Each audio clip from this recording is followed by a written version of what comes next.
This is another iRaw podcast. We podcast to make the world a better place for animals. Dr. Siobhan O'Sullivan does like knowing animals. Dr. Siobhan O'Sullivan does like knowing animals.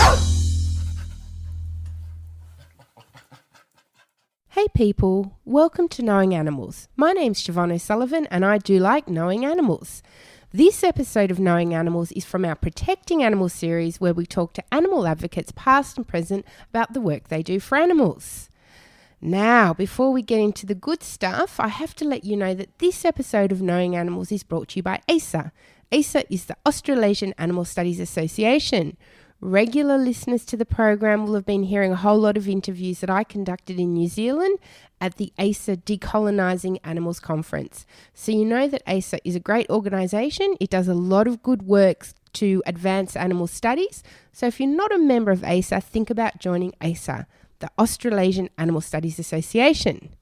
Now we've got a second sponsor this week, and that is of course the Animal Publics book series.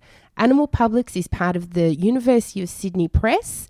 It is part of Sydney University Press, but it's a specific section of Sydney University Press that's very focused on academic publishing about animals. So if you're wondering where to get the best in academic scholarship on animals, go to Animal Publics. And if you're a scholar listening to this podcast wondering about where to publish your fabulous manuscript, check out Animal Publics. They want to hear from animal studies scholars with publication ideas. Okay, let's get to the good stuff. Well, we're in the beautiful city of Sydney and we're even in the one of the most lovely suburbs of Sydney, and that's Paddington. It's a beautiful sunny day and I'm really, really lucky to be joined by Ondine Sherman. I've known Ondine for many, many years, and she'll be known to most listeners of this podcast as one of the founders of Voiceless. Now, what you may not know is that Ondine is also a beautiful writer. She's written a couple of books, and today in particular we're going to focus on her latest book, which is called Sky. It is published in 2019 by Pantera Press. Welcome to the podcast, Ondine. Thank you for having me. So, Ondine, can you start by telling us what this book is about? Well, Sky is part of a series called Animal Allies series, and the next book, Snow, just came out last month in July, and the third book, Star, is coming out next year, and they all follow a character called Sky, who's a teenager, Australian girl who's a vegan, it follows her through, coming of age, through her move from the city to the countryside. We've got issues of friendships and boys and all the usual juicy stuff of teenage life and challenging aspects of teenage life. And every book has a theme of animals running through it. So Sky, the first book, touches on issues with the meat chicken industry, the broiler industry. And she rescues, in inverted commas, a little chick and raises it. His name is Chirp. Her name is Chirp.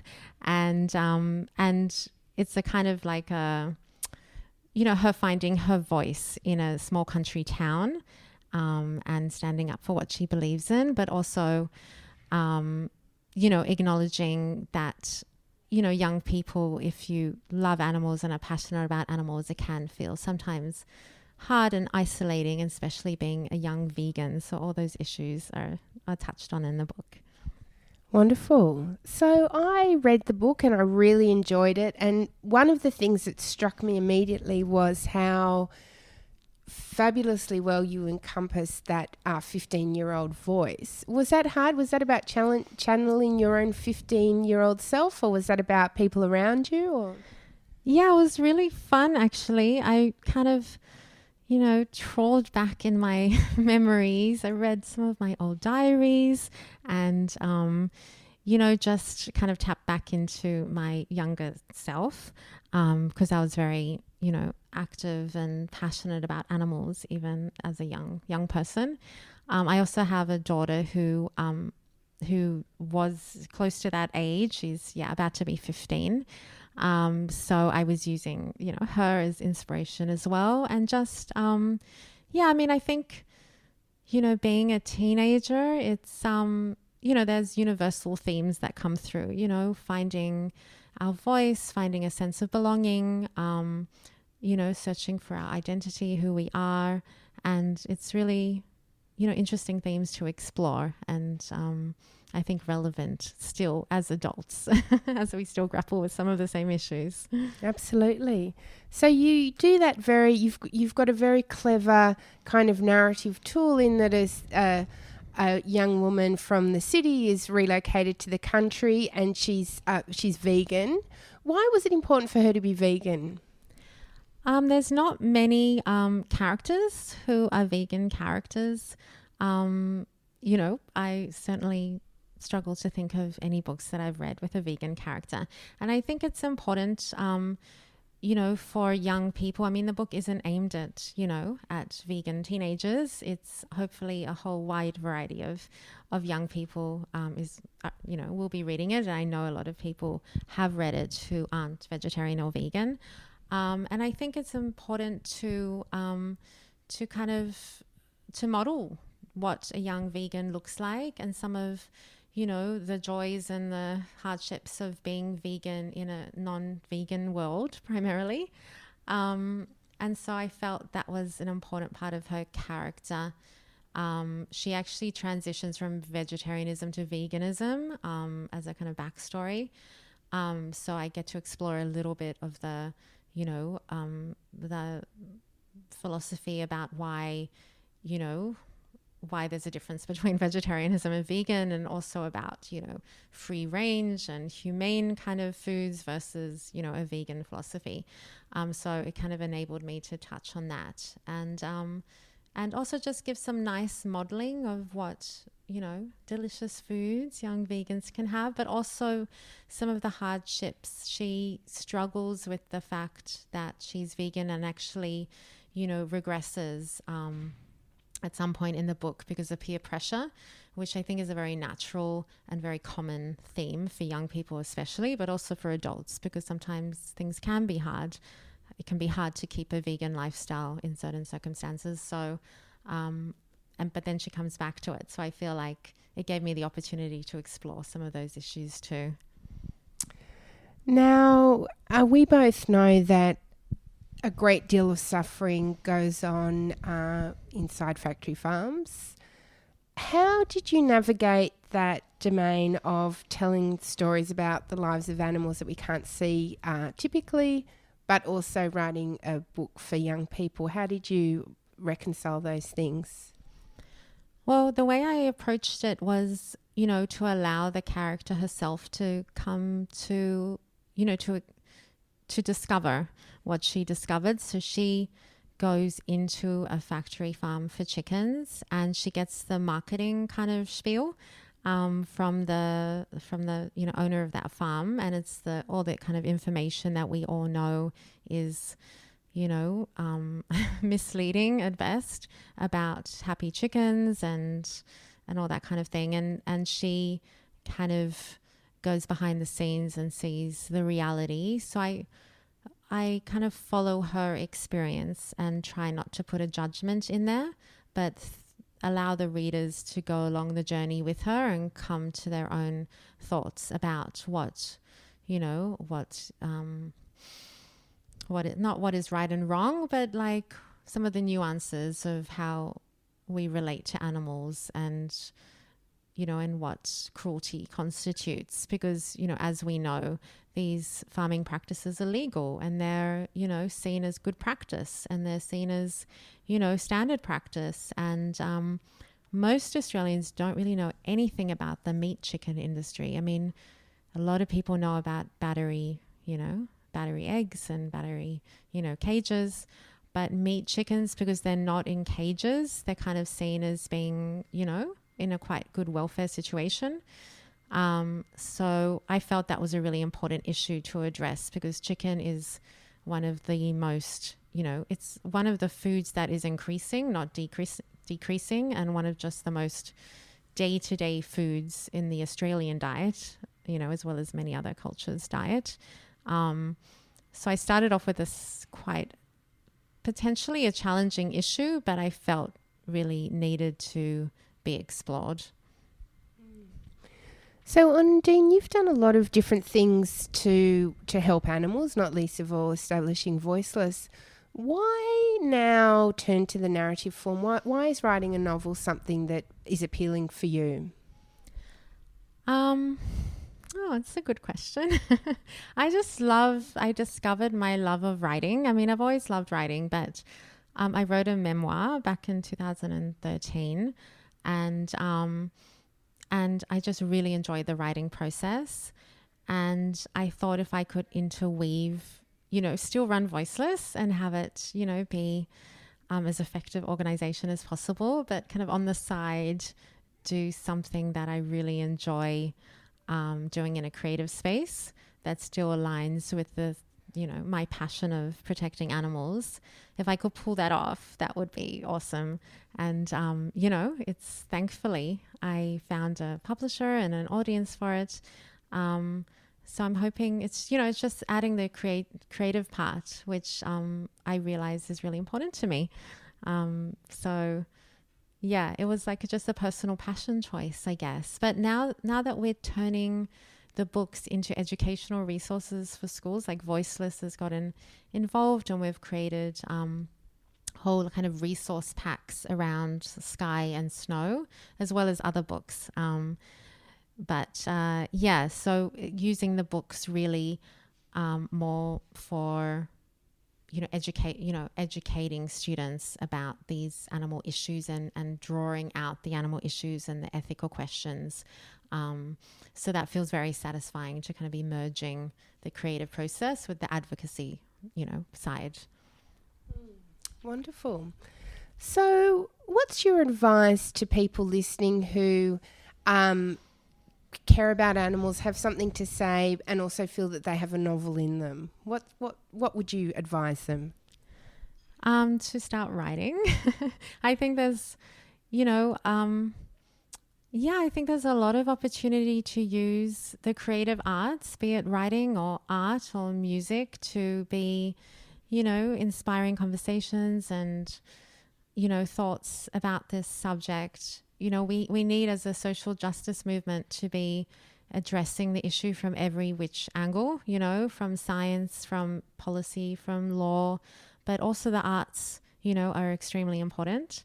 And I think, there's probably a lot of opportunity there for, advocates to be using their voice in a way that will, engage the people who love art or reading into the movement. And, we've got to be holistic in our approach. And of course, you come from a family of artists, and this is one more mode. So how's the book been received? So far, it's been received really well. I've had lots of, messages from young people who've read Sky, and, people who, as I said, not vegans or vegetarians, and they've really engaged with the character and learnt a lot. A couple of people told me they were going vegetarian or vegan after reading it. Not that that is necessarily I'm not aiming to do that, but it's a really nice to hear that it's kind of inspired them to really think deeply about their own lives. And Snow just came out, so there's a whole series of reviews about to come out in a couple of weeks. And I'm really excited to hear from readers, because, when you write, you just, you really want people to read the book, and I'm really excited about hearing what everybody thinks. Yeah. Wonderful. Well, Ondine, while I want to focus on your writing, I think our listeners will also be curious to hear a little bit about Voiceless. Going back all those years ago when you founded Voiceless, what was your ambition? Why set up your own animal protection organisation? Well, I always wanted to do something to help animals. And, back 15 years ago, the animal groups weren't really in the mainstream space. I worked at a few environmental organizations, including WWF.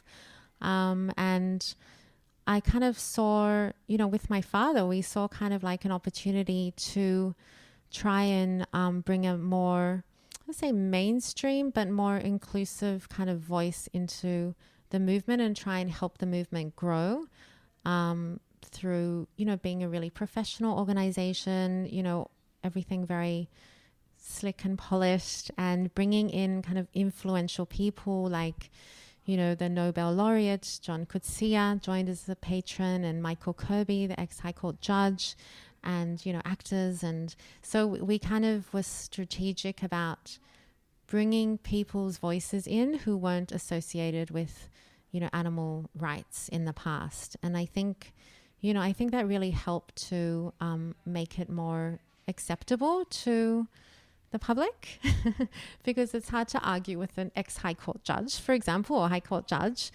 who's saying this is a really important cause. You can't really just dismiss it as an extremist, issue when you've got, highly respected Australians, joining their voices together. So that's one of the things that we felt was important to do. And also we started out with our grants program because we really felt there was so many great activists and advocates out there doing good things, but with zero support. And we wanted to be able to support them. So we ran the grants program for, how long was it? 12 years, I think. And, I think it was about $2 million in seed funding for, hundreds or thousands of projects. And, some of those projects just made a wonderful contribution to the movement and really made a difference. And I haven't mentioned animal law, but that's the other area that we were also very passionate about from the beginning, and we continue today. As we know, animals are, considered property under the law, and, growing the animal law movement is really key to trying to change some of those basic laws that keep animals in the situations they are, where they're being used like, widgets or pieces in a factory, and not considered as having any inherent value or intrinsic value themselves. So when you look back on what you've done so far with Voiceless, even though I know that there's still much more to come, is there something that you're particularly proud of that you think, wow, we went from nothing to achieve this? I think it's, it's a gradual, like an overall kind of feeling of pride that we achieved some of our early aims of mainstreaming the movement, growing the animal law movement, supporting other groups and people who, dedicate their lives to the cause, raising awareness of the issues in the media. Like 15 years ago, there was no media coverage on these issues. It was insane. You could not get a newspaper to do an article about animal cruelty, legalized animal cruelty. And we established the Media Prize to try and address that and inspire and encourage journalists to be writing, and TV and radio. So I feel that was a big success as well. And today we've kind of shifted into the education space because we feel there's a real kind of hole in the market, an opportunity to really be inspiring the next generation to think critically and helping them to become the change makers of the future, because young people, will be our next, prime ministers and and heads of companies and lawyers and politicians. So engaging with them now is a long-term strategy to create lasting change. Wonderful. Well, Ondine, I ask everyone who comes on the podcast to answer 5 quick questions. Are you ready for your 5 quick questions? Sure. Can you recall when you first started to think that there was something wrong or problematic about the human-non-human animal relationship? When I was 7 and I realized animals were meat, my grandmother had made tongue for dinner, which is an Eastern European dish. And I got such a shock that I was eating somebody's tongue. And then I joined Animal Liberation and started getting all their magazines, and was horrified and shocked by what I found out was happening, to animals. So that was when I was kind of between 7 and 10 years old. Well, you might have answered this next question in part, but you might have something else to add. Can you recall the first thing you did to try and bring about change for animals? The first thing I did, I think I did a few things as a teenager. I went on out to the duck hunting site in West Wyalong, and Laurie Levy, who is still, is still such an amazing advocate today, still working on that issue. But that was a point where I saw like real activism, in life, which was very inspiring. I also went on some fur protests and, just feeling part of a greater community of people who felt as passionately as me was really inspiring. If you had to name one animal advocate who's had a big impact on you, who would it be? An animal advocate. Oh, there's so many wonderful animal advocates. I love Lynn White in that she is so graceful and articulate and poised, and yet she addresses and has been involved in the most horrendous cruelty, examples in terms of live export and other things, but she holds herself in such a beautiful manner. So I find her very inspiring, how she carries herself. Absolutely. Well, what's the most important thing animal advocates can do for animals? I think, as I mentioned, I really believe that to have lasting, really meaningful change, we need every angle covered, And I think what's important for advocates and what prevents, burnout and prevents, and helps people stay in the movement for life is to do something that really fits with your character and brings you joy, and that you should find the one thing that, the one style, not everybody's suited to be out with placards, shouting, and not everybody's suited to writing or to, politics. But whatever it is that you're drawn to, using it as a way to advocate for animals, I think is the best thing to do. I agree. Well, if you had the power to change one thing about the human-non-human animal relationship, what would it be? Change the one thing? Well, to stop exploiting them. That would be... Why not? That would be monumental. To live in peace and harmony as, coexisting as respectful, inhabitants of the earth, and to respect them as having their own voices and lives and communities and cultures, and to leave them alone and just appreciate the wonderful creatures that they are. Wonderful. Well, Ondine, what are you working on next? I'm finishing my third book, Star, which is set back in Australia and touches on kangaroo issues. And I'm also writing a book called Vegan Living, which is going to be like an illustrated beginner's guide to going vegan in all aspects of food and fashion and beauty. And I know people that, that I certainly come across feel a lot of fear at the thought of veganism, and they get quite panicked at the thought of how they're going to survive. So the book is going to be like an easy beginner's guide, to be encouraging and comforting people through taking just slow, steady, positive steps. Fantastic. Well, I'll look out for that. Now, how can people find out more about your work? Well, Voiceless, my website, voiceless.org.au, has all our education material, animal law material, and all the, history of everything that we've done for the last 15 years. And I have an author website at ondinesherman.com, I believe. where people can access my books and learn about my writing. So, yeah. Wonderful. Well, Ondine, thank you so much. Thank you for having me. Thank you. And thank you to the listeners for joining us for Knowing Animals, a podcast where we speak to animal studies scholars and animal advocates about their work. And you can also find us online on Twitter at knowing_animals, Facebook at Knowing Animals. And also don't forget to leave a review at iTunes. Reviews make it easier for other people to find us. I'm Siobhan O'Sullivan and I do like knowing animals. For more great iRaw podcasts, visit irawpod.com. That's IROARPOD.com.